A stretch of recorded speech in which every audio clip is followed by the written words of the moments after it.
গো শুনছো? ওই গো, আরে শুনতে পাচ্ছো আমার কথা? উঠে পড়ো, সকাল গড়িয়ে বেলা হতে চললো, উঠে পড়ো, এবার না হলে তো কাজের জন্য দেরি হয়ে যাবে। আরে কি হয়েছে বলো তো? আরে সকাল সকাল চেঁচাচ্ছ কেন? দেখতে পাচ্ছ তো যে সকাল থেকে বৃষ্টি পড়ছে। আজকে আর কাজে যেতে ভালো লাগছে না, আমাকে একটু ঘুমাতে দাও দেখি। হ্যাঁ, সে তো দেখতেই পাচ্ছি, সকাল থেকেই বৃষ্টি পড়ছে, কিন্তু তোমাকে কাজেও তো যেতে হবে। আবার ঘরেতে সেই রকম কিছু নেই, সামান্য বাজার আছে, ওটা দিয়ে আজ কোনো রকমে চলে যাবে। এই তো কদিন আগে বাজার করে নিয়ে এলাম, তা এক্ষুনি শেষ হয়ে গেল। তার শেষ হবে না? তুমি একদিন সামান্য পরিমাণে বাজার করে নিয়ে আসবে, আর সেটা কি সারা মাস ধরে চলতে পারে নাকি? আরে উঠে পড়ো, উঠে বাজারে যাও তো। দেখো গিন্নি, আজকে সকাল থেকে প্রচন্ড বৃষ্টি পড়ছে, আমি আজকে কাজেও যাব না আর বাজারও করতে যাব না, যা আছে ওদিক দিয়ে আজকে চালিয়ে নাও আর কি। কালকে সকাল সকাল উঠে বাজারে যাব। আমাকে এখন বিরক্ত করো না, ঘুমোতে দাও, ভালো লাগে না।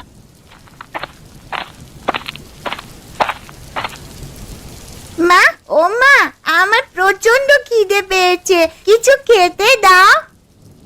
এই তো সোনা, রান্নাঘরে কয়েকটা আলু ছিল, তাই দিয়ে আলুর তরকারি রান্না করতে বসিয়ে এসেছি। আর কিছুক্ষণ অপেক্ষা কর, তরকারি হয়ে গেলেই খেতে দিচ্ছি তোমাকে, কেমন?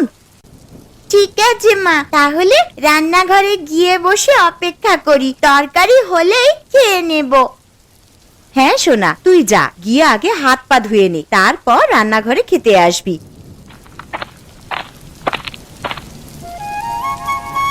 মালতীমা, ও মালতীমা, বাড়িতে আছিস? একবার বাইরে আয়। হ্যাঁ মালতীমা, একবার বাইরে বেরিয়ে আয় তো। আরে এটা তো বাবা মার মতন গলার আওয়াজ মনে হচ্ছে, যাই একবার বাইরে গিয়ে দেখি।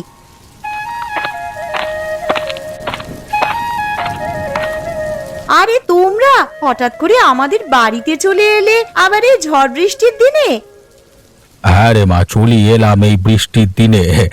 বাড়িতে বসে বসে আর ভালো লাগছিল না, তাছাড়া আবার সকাল থেকে বৃষ্টি পড়ছে। তোর মাকে বললাম যে মেয়ের বাড়ি থেকে ঘুরে আসবে, তোর মা একেবারেই রাজি হয়ে গেল, তাই চলে এলাম। সে তোমরা বেশ ভালোই কাজ করেছো আমাদের বাড়িতে চলে এসে। তা বলো, তোমরা কেমন আছো? শরীর টরীর ভালো আছে তো? কেমন আর থাকবো রে মা। Trendy lips under 699. Wait!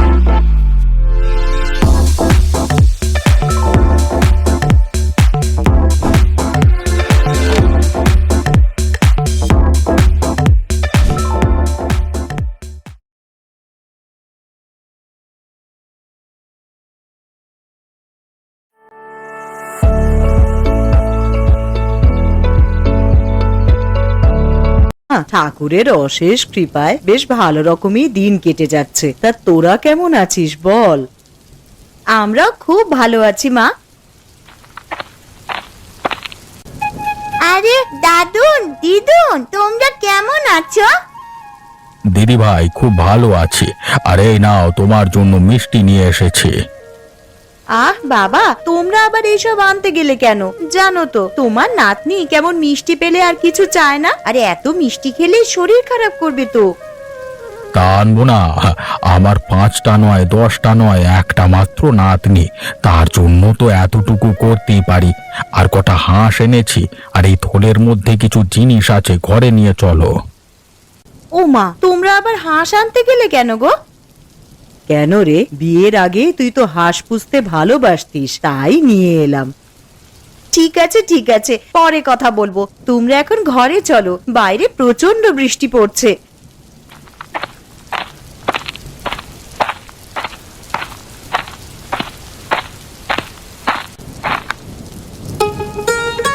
বাবা, ও বাবা, ওঠো গো, একটা সুখবর আছে। আবার কি হলো রে মা? আমাকে কি তোরা একটু শান্তিতে ঘুমাতে দিবি না? আরে একদিন একটু কাজে ছুটি নিলাম, তাও দেখছি আরামে ঘুমাতে পারবো না। তা বল কি হয়েছে? বাবা জানো, আজ দাদু আর দিদুন আমাদের বাড়িতে এসেছে। হ্যাঁ, সে কি রে? তা কখন এলো? এই তো বাবা, তুমি যখন ঘুমিয়েছিলে তখনই দাদু আর দিদুন আমাদের বাড়িতে এসেছে। দাদু আর দিদুন ওই ঘরে বসে আছে। একে বৃষ্টির জন্য কাজে যেতে পারিনি, পকেটে সেরকম পয়সা নেই, আবার শ্বশুর শাশুড়ি চলে এলো, এখন দেখছি পকেটে যেটুকু টাকা ছিল সেই সমস্ত টাকাই ফাঁকা। বাবা, তুমি ওই ঘরে যাবে? আমি চলে গেলাম, তুমি এসো। হ্যাঁ রে, চল মা।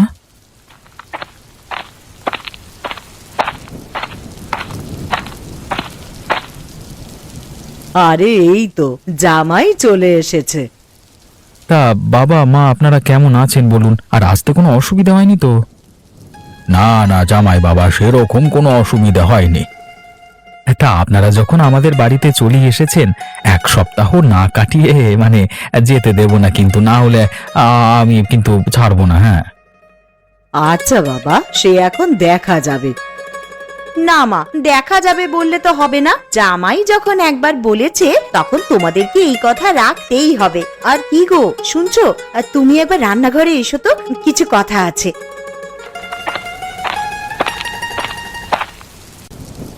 যাও, তোমার শ্বশুর শাশুড়ি এসেছে, তাদের জন্য দোকান থেকে কিছু বাজার করে নিয়ে এসো। বাড়িতে তো সেরকম ভালো মন্দ কিছুই নেই। আচ্ছা গিন্নি, তুমি তো জানো আমার পকেটের অবস্থা, দুদিন ধরে কাজে যাইনি। এখন তুমি কি করে বলছো যে ভালো মন্দ বাজার করে নিয়ে আসতে? দেখো, আমি অত শত কিছু জানতে চাই না, তুমি ভালো মন্দ কিছু বাজার করে নিয়ে আসবে, ব্যাস। এখন যে আমি কি করি, হাতে দুটো পয়সা নেই যে ভালো মন্দ বাজার করব।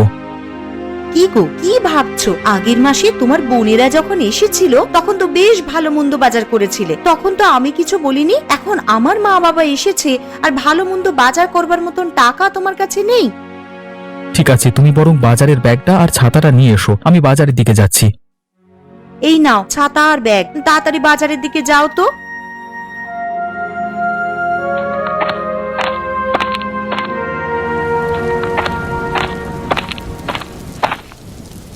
হ্যাঁ রে মালতী, জামাইকে দেখলাম হাতে ব্যাগ নিয়ে মাথায় ছাতা দিয়ে বাজারের দিকে যাচ্ছে। তুই এই বৃষ্টির দিনে ওকে বাজারে কেন পাঠালি রে? মা, আমি পাঠাইনি, তোমার জামাই বলল এতদিন পর আমার বাড়িতে শ্বশুর শাশুড়ি এসেছে, আর কিছু ভালো মন্দ খাওয়াবো না, তাই তো হাতে ব্যাগ নিয়ে আর মাথায় ছাতা দিয়ে বাজারের দিকে গেল। আরে দূর থেকে কে ছাতা মাথায় দিয়ে আসছে এত বৃষ্টির মধ্যে? মনে হচ্ছে তো দীপক। আরে প্রশান্ত, তুই কোথায় গেছিলিস এত বৃষ্টির মধ্যে? এই যে দেখ না দীপক, বাড়িতে কুটুম এসেছে, তার জন্য বাজারে এসেছিলাম মাছ কিনতে, কিন্তু কাঁচা সবজি বাদে কিছুই বাজারে পেলাম না। তুমি ঠিক বলছো প্রশান্ত। আরে আমার বাড়িতে তো শ্বশুর শাশুড়ি এসেছে, আমার বউ আমাকে পাঠালো কিছু ভালো মন্দ বাজার করবার জন্য, হ্যাঁ তুমি বলছো কাঁচা সবজি বাদে আর কিছু নেই বাজারে? হ্যাঁ রে দীপক, আমি ঠিকই বলছি। আরে তোর পিসিমার বাড়ি আমাদের পাশেই তো, ওনার খুবই শরীর খারাপ, তুই একবার গিয়ে দেখে আয়, বুঝলি? হ্যাঁ রে প্রশান্ত, আমিও শুনেছি পিসিমার শরীরটা খারাপ। দেখতে যাবো করে আর যাওয়া হয়নি, যেতে হবে বুঝলি। হ্যাঁ তুই যা, আর বাজারে তো ভালো মন্দ কিছু বসেনি, তুই একবার পিসিমার বাড়ি ঘুরে যা, বুঝলি? ঠিক আছে, আমি এখন আসছি, একবার বাজারে গিয়ে কাঁচা সবজি কিছু কিনি, তারপর। Want a hairstyle that looks a non-worky but only takes 10 minutes? Let me show you how.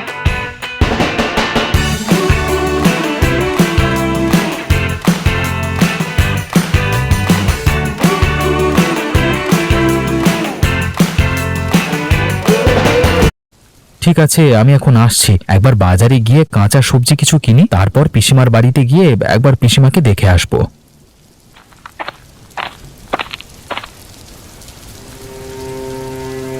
লোকটা কোথায় যে গেল? এত বেলা হয়ে গেল, ঘরেতে সেরকম কিছু ভালো মন্দ নেই যে রান্না করব। হিরে মা, কি এত চিন্তা করছিস? না মা, সেরকম কিছু নয়, আসলে বেলা হয়ে গেল তো, আর তোমার জামাইও তো সেই কখন বাজারে গেছে, এখনো বাড়িতে ফিরলো না, কি যে রান্না করব সেটাই ভাবছি। সে নিয়ে তুই অত চিন্তা করিস না, বাইরে এত বৃষ্টি পড়ছে দেখতেই তো পাচ্ছিস, হয়তো জামাই আমার বাজার করতে গিয়ে কোথাও আটকে গেছে এই বৃষ্টির জন্য। মা, তোমার জামাইকে আমি ভালো করেই জানি, দেখো গিয়ে হয়তো চায়ের দোকানে বসে বন্ধুদের সাথে আড্ডা দিচ্ছে। তাহলে মা, আজকে কি রান্না করব? বাড়িতে যা আছে তাই দিয়ে কিছু কর না একটা। বাড়িতে চাল ডাল আর আলু ছাড়া আর তো সেরকম কিছুই নেই, একটু ঝাল মশলা থাকলে, তুমি যে কটা হাঁস এনেছিলে তার মধ্যে থেকে একটা হাঁস রান্না করে খেতাম, কিন্তু সেই সমস্ত মশলাই তো নেই।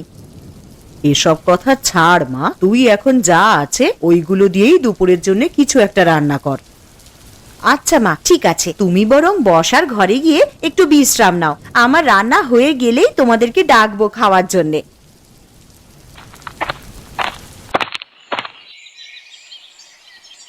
শম্পা বৌদি, আরে ও শম্পা বৌদি, শুনতে পাচ্ছো? বাড়িতে আছো তোমরা? কে? আরে দীপক নাকি? এসো এসো, ঘরে এসো। শুনলাম নাকি পিসিমার শরীরটা খুবই খারাপ। হ্যাঁ গো দীপক, পিসিমার খুবই শরীর খারাপ। তা পিসিমা কোথায়, দেখতে পাচ্ছি না যে? ওই তো পাশের ঘরে শুয়ে আছে, আসো পিসিমাকে একবার দেখবে এসো।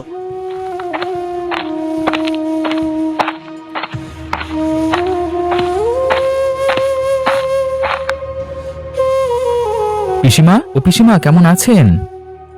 কেমন আর থাকবো বাবা, উপরওয়ালা কবে যে আমাকে নিয়ে যাবে আমি সেইটার জন্যই শুধু অপেক্ষা করছি।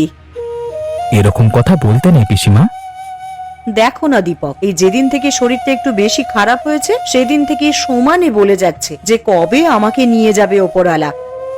আচ্ছা বৌদি, দাদা তো শহরের বাইরে কাজে আছে, তা দাদাকে চিঠি পাঠিয়ে বলেছো যে পিসিমার শরীর খারাপ? হ্যাঁ দীপক, আমি কালকেই চিঠি পাঠিয়েছি, তবে তোমার দাদাকে ছুটি দেবে কিনা তা বলতে পারছি না। কেন ছুটি দেবে না? কর্মচারীদের ভালো মন্দ তো কোম্পানি দায়িত্ব নেবে, তাই না? আচ্ছা দীপক, একটা কথা বলবো, রাখবি? হ্যাঁ বলো পিসিমা। মরার আগে আমার একটা ইচ্ছে ছিল যে হাঁসের মাংস খাবো, তুই কি আমায় করে খাওয়াবি রে? অবশ্যই পিসিমা, খাওয়াবো না কেন? পিসিমা ভাইপোর কাছ থেকে এতটুকু আবদার করেছে, আর ভাইপো সেটা করবে না? আমি কালই তোমার জন্য হাঁসের মাংস রান্না করে নিয়ে আসবো। আচ্ছা দীপক, ঠিক আছে। তাহলে আজকের মতো আসি বৌদি। হ্যাঁ, বেলা গড়িয়ে দুপুর হয়ে গেল, এবার বাড়ির দিকে যেতে হবে। দুপুরে দুমুঠো খেয়ে গেলে হতো না? না গো বৌদি, বাড়িতে আমার শ্বশুর শাশুড়ি, আমার বউ সবাই মিলে আমার জন্য অপেক্ষা করছে। আমি আজকের মতো আসছি, হ্যাঁ, আবার পরে একদিন এসে খাবো।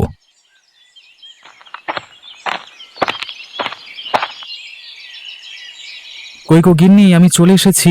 এই নাও বাজারের ব্যাগটা নাও। এই যে মহারাজের আসার সময় হলো এতক্ষণে, তা বলি বাড়িতে কি রান্না হবে সে বিষয়ে আপনার কিছু হুঁশ ছিল? আরে গিন্নি, রাগ করছো কেন? আমি একবার পিসিমার বাড়িতে গেছিলাম। তা পিসিমার বাড়িতে হঠাৎ গেলে কেন? কি বলবো আর গিন্নি, বাজার করবার জন্য যখন ব্যাগ নিয়ে বাজারের দিকে যাচ্ছিলাম তখন প্রশান্তর সঙ্গে দেখা হলো। আর প্রশান্তই বলল যে তোর পিসিমা নাকি খুবই অসুস্থ, তাই একবার গেছিলাম ওনাদের বাড়ি আর কি। তা গিয়ে কি দেখলে ভালো আছে পিসিমা? দেখে তো মনে হলো শরীর প্রচন্ডই খারাপ, আর পিসিমা আমার কাছে একটা আবদার চেয়েছে। পিসিমা আবার কি আবদার করেছে গো তোমার কাছে? বলেছে যে আমাকে একদিন হাঁসের মাংস করে খাওয়াবি। আমি বলেছি কেন খাওয়াবো না। ঠিক আছে, তাহলে আমার মা যে কটা হাঁস এনেছে তার মধ্যে থেকে একটা কেটে রান্না করে পিসিমাকে দিয়ে আসবে। তা কবে পিসিমাকে করে খাওয়াবে হাঁসের মাংস? কাল কি করে খাওয়াবো, কারণ শয্যাশায়ী মানুষ আমার কাছে আবদার করেছে।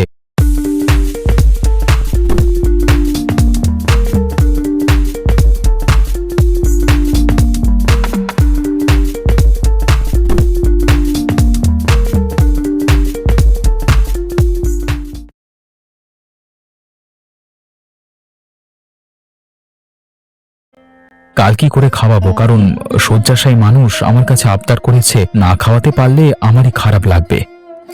তাহলে আজ রাতেই বরং হাঁসের মাংস রান্না করে রাখি, কাল সকাল সকাল উঠে তুমি পিসিমার বাড়িতে গিয়ে দিয়ে আসবে।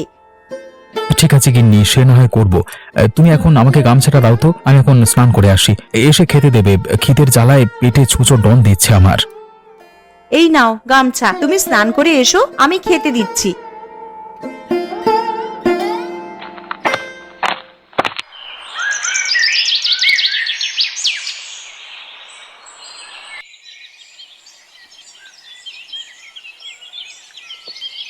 গিন্নি, তোমার মা আর বাবার খাওয়া হয়ে গেছে তো?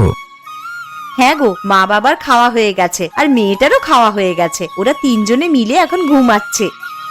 দীপক, আরে ও দীপক, আছিস নাকি বাবা ঘরে? আরে দেখো, তোমার নাম ধরে কে যেন বাইরে থেকে ডাকছে মনে হচ্ছে। আরে হ্যাঁ তো, এটা তো পিসিমার গলার স্বর বলে মনে হচ্ছে, কিন্তু উনি তো শয্যাশায়ী, উনি আমার বাড়িতে কি করে আসবেন? কিন্তু এটা তো পিসিমার গলার আওয়াজই মনে হচ্ছে গো। আচ্ছা চলো বাইরে গিয়েই দেখি। আরে পিসিমা, তুমি এখানে কি করে এলে? আরে তোমার তো প্রচন্ড শরীর খারাপ, তুমি তো দাঁড়াতে পর্যন্ত পারো না। আরে আমি পুরো সুস্থ হয়ে গেছি রে।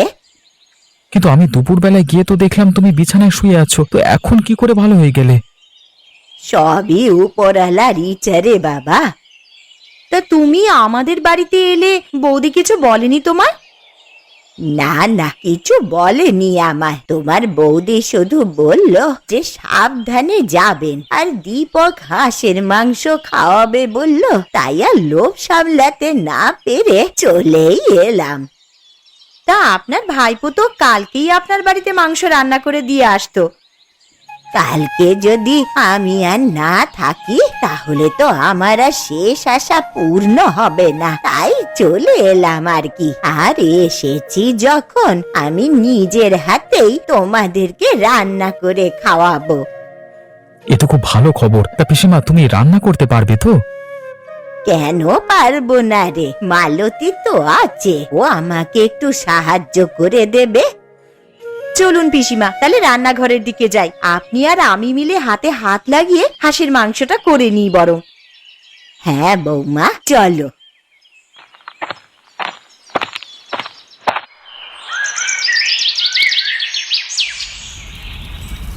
তাহলে হাঁসের মাংস তো রান্না হচ্ছেই, তা তার সাথে খাওয়ার জন্যে কি করা হবে বৌমা?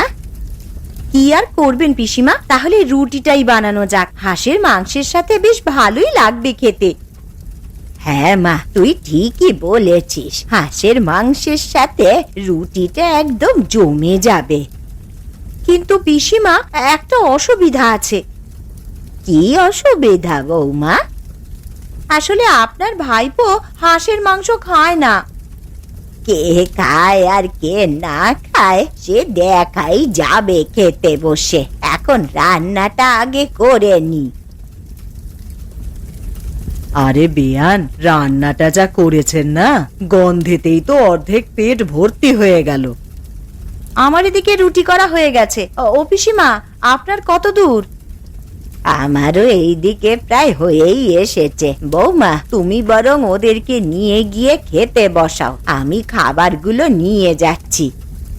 ঠিক আছে পিসিমা, তবে সাবধানে। তিনি আমার জন্য আলাদা করে কিছু তরকারি করনি? না, তোর জন্যে আর কিছু আলাদা করে করা হয়নি। হাঁসের মাংসের ঝোল দিয়েছি, ওই দিয়েই রুটিটা খা।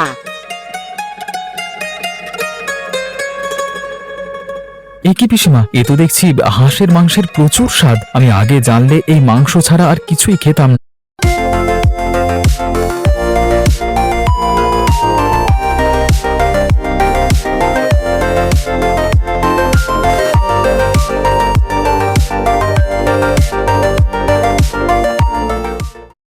প্রচুর স্বাদ। আমি আগে জানলে এই মাংস ছাড়া আর কিছুই খেতাম না। সত্যি পিসিমা, তোমার হাতে জাদু আছে বলতে হবে। বলেছিলাম না বৌমা, কে খায় আর খায় না সেটা তুমি দেখে নেবে। সত্যি পিসিমা, আপনার হাতে জাদু আছে। যে কিনা হাঁসের মাংস ছুঁয়েই দেখতো না, তার কিনা এখন হাঁসের মাংস ছাড়া আর কিছুই খেতে ভালো লাগছে না।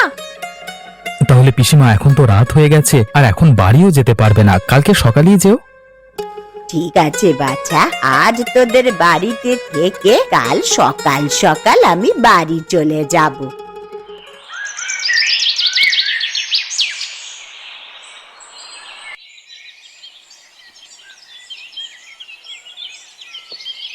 ও বাবা, চোখটা বন্ধ করতে না করতেই ভোর হয়ে গেল।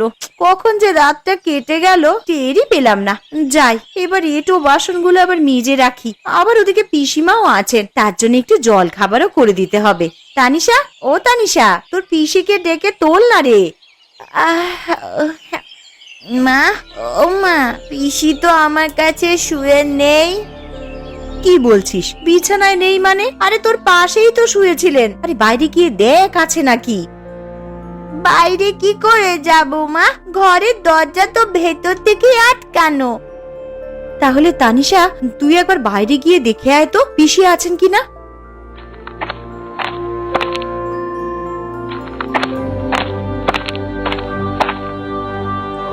মা, পুকুর ঘাট আমবাগান সবই তো দেখে এলাম, কই পিসিকে তো দেখতে পেলাম না।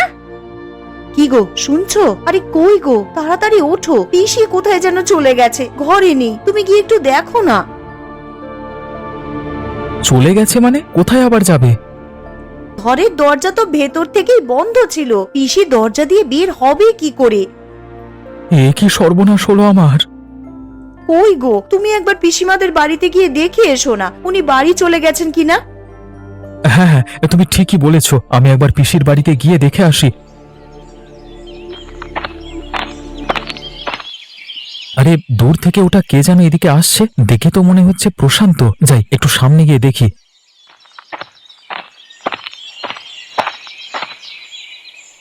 আরে প্রশান্ত, তুই এখানে কি করছিস? আর এত ছোটাছুটি করে কোথায় যাচ্ছিস? এই তো দীপক, তোদের বাড়িতেই যাচ্ছিলাম ছোটাছুটি করে। কেন রে প্রশান্ত, কি হয়েছে? আমাদের বাড়িতে আবার ছোটাছুটি করে যাবার কি আছে? আর তুই এত হাঁপাচ্ছিস কেন? দেখ না দীপক, কালকে বিকেলে তোর পিসিমা মারা গেছে।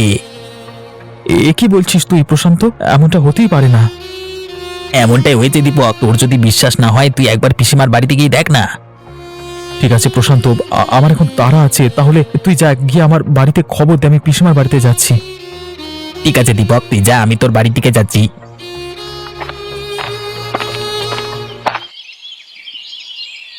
এ কি, বাড়ির সামনে এত ভিড় কেন? তাহলে প্রশান্ত যেটা বলেছে সেটা কি সত্যি?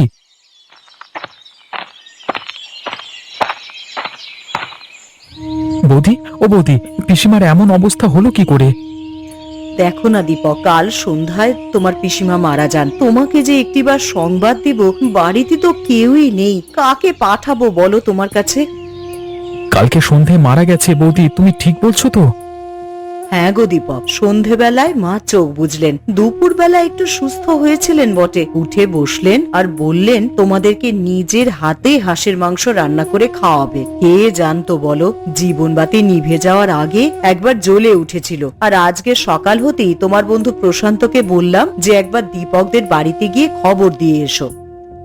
যদি সন্ধেবেলাতেই পিসিমা মারা যায়, তাহলে কালকে আমাদের বাড়িতে পিসি হাঁসের মাংস খেতে যায়নি, তাহলে কে গিয়েছিল?